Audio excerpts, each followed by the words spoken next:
Hi, my name is Sean. Today we'll be looking at how to create basic relief printmaking. Printmaking is a form of art in which an image to be printed on a substrate such as paper or textile is transferred using a matrix. This matrix can be a variety of objects, but today we'll be looking at relief. This is when the image to be printed is raised from the surface, such as a rubber stamp.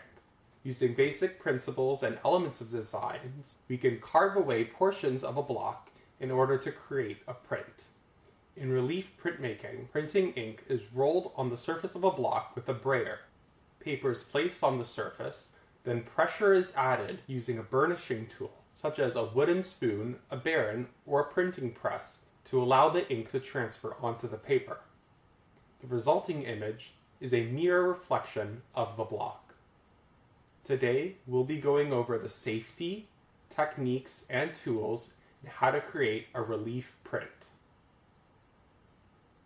When working in the print studio, safety is the #1 priority, as we come into contact with a lot of substances such as inks and various solvents that could put ourselves in harm's way.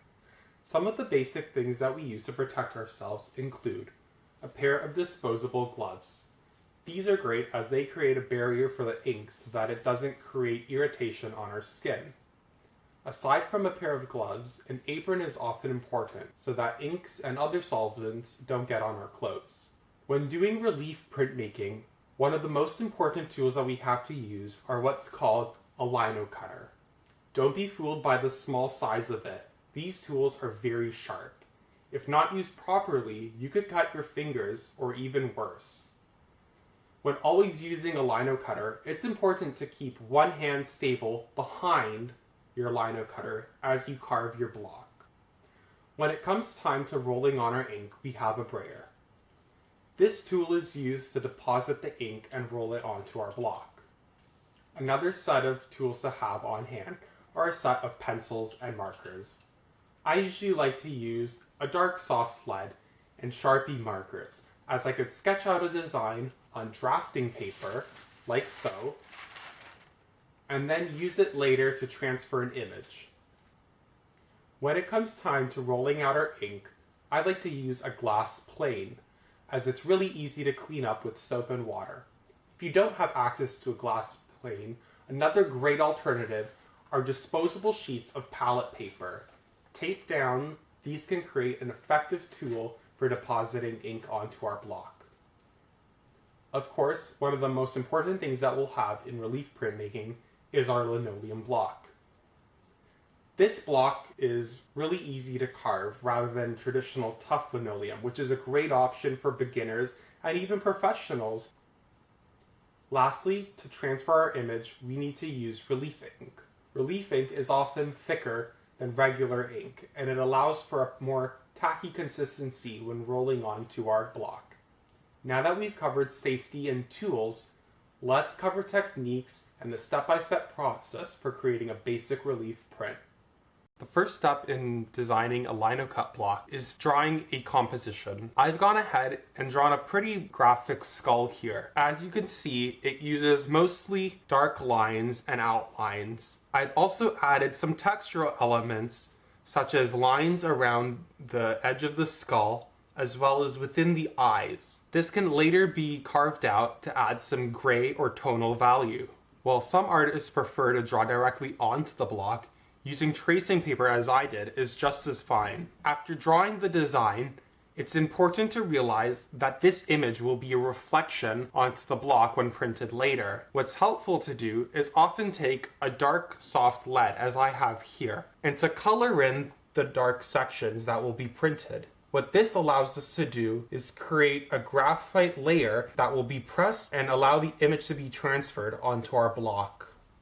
I've gone ahead and scaled down the previous image that I created. I also added a little banner. When marking my lino cut block, I like to value what areas I keep and what areas I don't. I really don't want to keep any of this white area. So what I like to do is put an X to remind myself that I'm going to be carving that away. And in areas where I have it black, I like to put a check mark next to it to remind myself that I'll be keeping it. For areas where I have tonal value, and different carving techniques, I like to put both an X and a check mark beside to remind myself that I'll be carving only a portion of that area. As with linocut, it's important to remember that you can always carve more, but you can't put anything back. Take as long as you need when designing a composition to make sure that you're happy with what will print. To save time in the carving process, I've gone ahead and carved the block off camera. As you can see, with my linocut tool, I've carved out around the skull, and I've left really the graphic line elements. Over in the portion of the skull where I marked an X and a check mark on my paper, I created a textural element to add a sort of shadow to create value and texture within my work. When carving your block, it's important to have one hand placed on the block so that slippage doesn't happen while you're carving.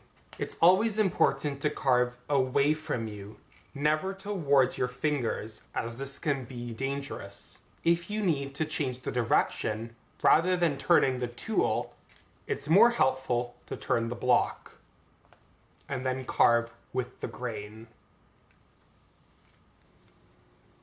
Now that our drawing has been transferred onto our linoleum block, it's time to start the inking process. For a block this size, about a tablespoon of ink should be enough.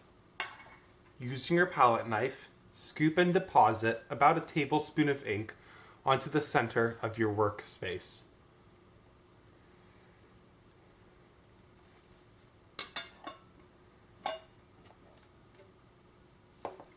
We can always go back and add more ink later if need be.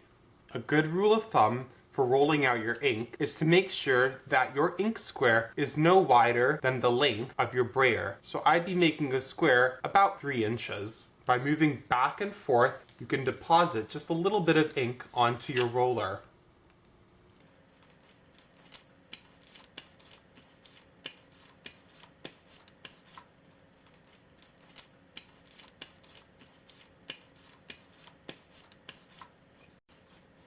By using a back and forth motion and giving a little flick, you can ensure that ink is distributed all around your brayer evenly.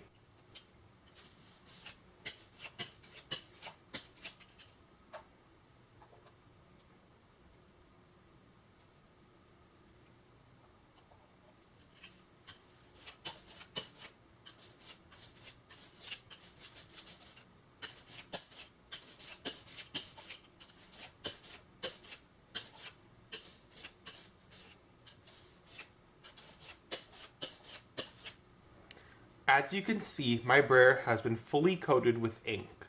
Noticing the square of ink that you have, you should hear a slight tacking sound and see little raised dots of ink when you roll over.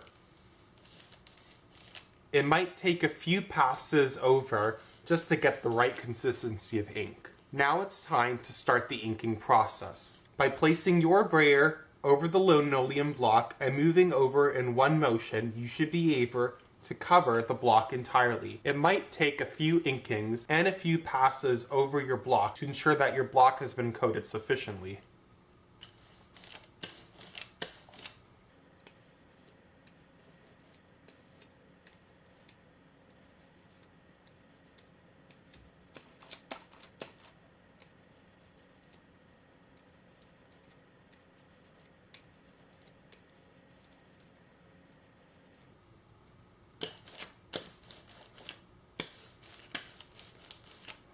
If need be, you can always go into your supply of ink and add a little bit more, just in case that you're starting to run a bit low after your first few passes.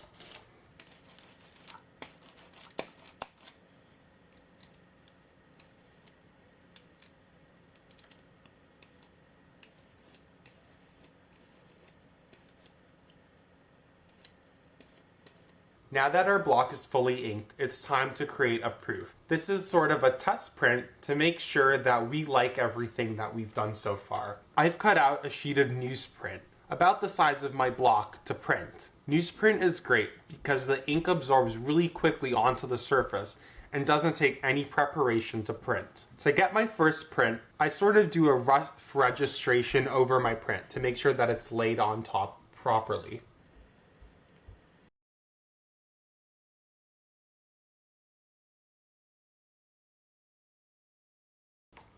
Now I'm ready to start the burnishing process. Using another sheet of newsprint, I place it over my page. That way I ensure that I have no roughness or no slippage during the burnishing process. It's a good idea to use medium pressure and circular motions in the burnishing process, whether with the brayer or with a wooden spoon, as this ensures that the ink is able to receive onto the paper. It's important to go slow and take your time.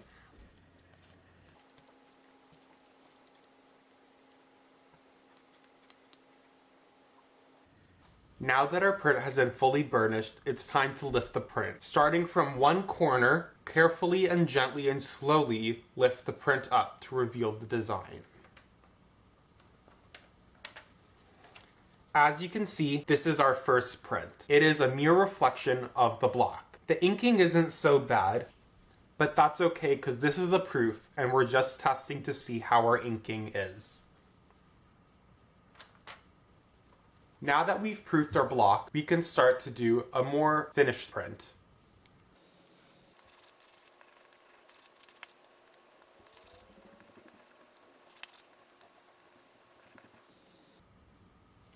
This inking process can be repeated as many times as you wish to make prints. Since we've done a proof to test your block, now we could start printing some actual editions. For this edition, I've decided to use some better quality paper. I've chosen some watercolor paper in which I soaked in cool water for about 10 minutes and then blotted so that it was just slightly moist with a piece of Now that we've proofed our block, it's time to start some actual editions. I've decided to use a thicker watercolor paper soaked in cool water for about 10 minutes. What this allows to do is open up the fibers in the paper so that it receives the ink better. I've blotted the paper with a towel and then with some paper towel so that it's not soaking and just damp. As before, we're going to roll some more ink and cover our block. Again, it might take a few passes to get a nice coat. Again, we want to take our paper and sort of center it over the block so that it registers.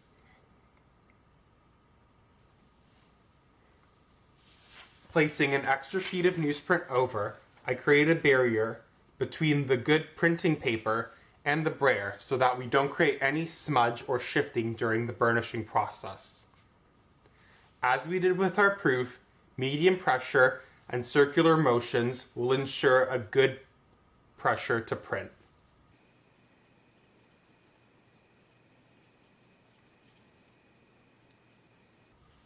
As before, take your time, go steadily and slowly.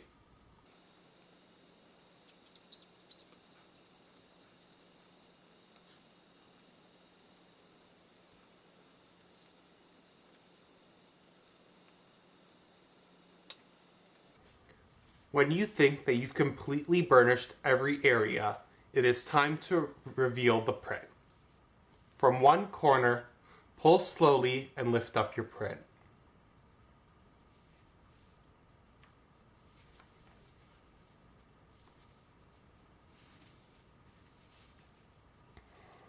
As we can see, here's our print.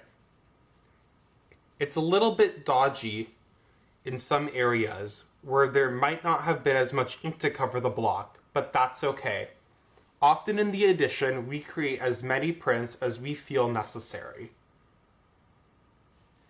Now I can ink up my block for a second print in this edition. This time, I'm going to pay more attention to the areas in my previous print where there wasn't enough ink or that I didn't put enough pressure in.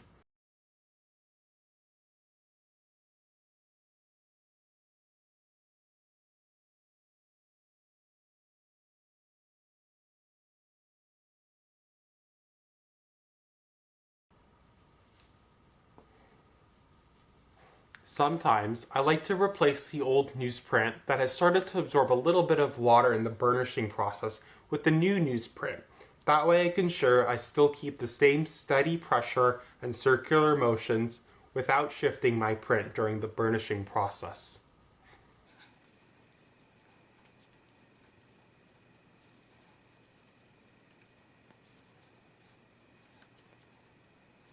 As before, start from the top corner and gently peel away the print.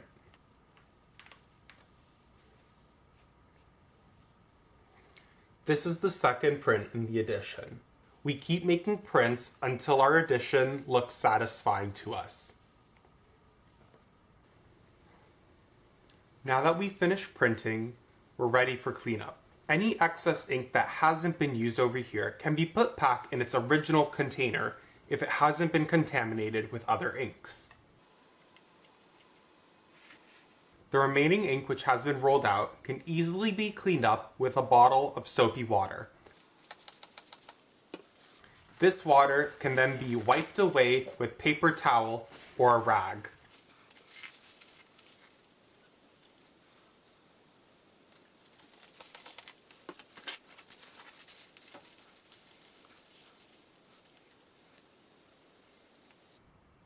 The great thing about having a disposable palette is that it could easily be taken up and placed in the trash bin.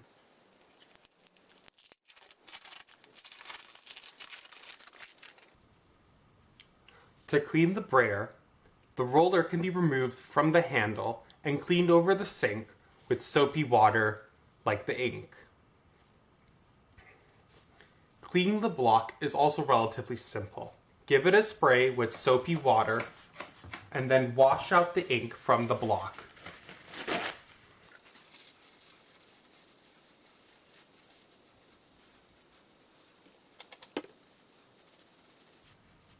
It might take a few squirts of water and some paper towel or a rag to get it out, but once the block is completely clean, you should be able to store it away for later use. Of course, cleaning doesn't have to all happen at your workstation. Having a sink on hand helps the process much faster. Now that the workstation is clean and our prints are dry, we're ready to start the editioning process. Remember, editioning should only ever happen when your prints are dry and your workstation is clean. In front of me, I have a total of 8 prints. Since 2 of them are proofs, or test prints, to check the color and the orientation, these are called artist proofs and can be labeled such AP at the bottom left-hand corner.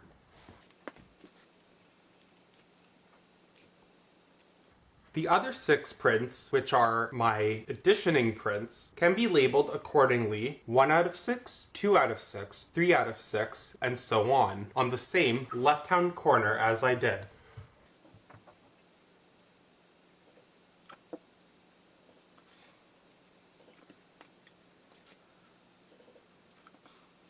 If your prints have been made in a variety of colors or on a variety of colored paper, besides the editioning number, you can write VE, which stands for Varied Edition. It's part of the total edition, but it lets the person know that this is a special type of work within the edition. If the print has a title, you can write it in quotation marks at the bottom middle of the artwork.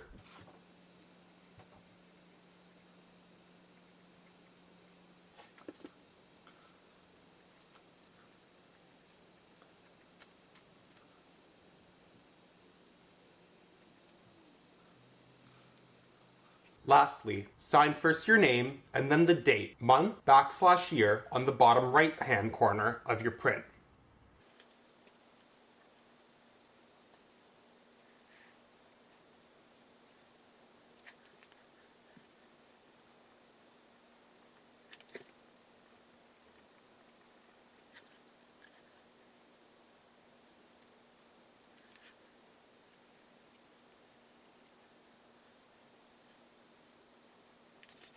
So as you can see, all these prints look relatively uniform, having the edition number on the bottom left-hand corner of each print, the title in the center, and your signed name and the date, month, and year at the bottom right. This lets people know, as well as the artist, the order in which the edition was created. So there you have the basic relief printmaking process from start to finish.